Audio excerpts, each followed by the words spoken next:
东山天圣湖，东山天圣湖主要是供奉水官大帝，下元三品的水官大帝大禹治水的大禹，又叫做护界圣地。护界圣地圣诞千秋，农历10月15，今天农历10月15日，10月15日国历是11月14日。好多地方有办活动，新营龙虎宫天恩堂也有供奉三官大帝，提早在10月14号礼拜天就办一天法会。今天礼拜一的早上新营的大庙济安宫有举行那个到集水溪畔迎接游王公代天巡狩这一次迎接的3位天岁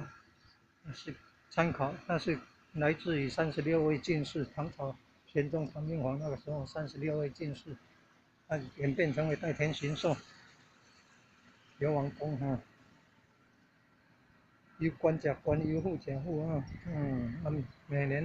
下元节10月15，农历游王公都会回新营有一座大庙叫做济安宫，济公活火的济学甲慈济供奉保生二大帝。新营的济安宫主要是供奉保生大帝。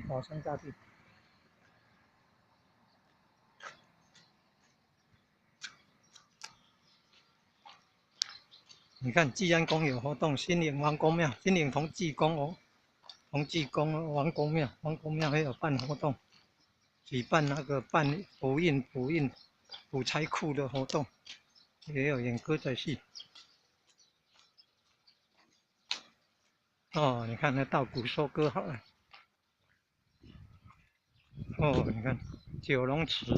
九龙七星平安进财桥，还有学业进步的桥，对面的字。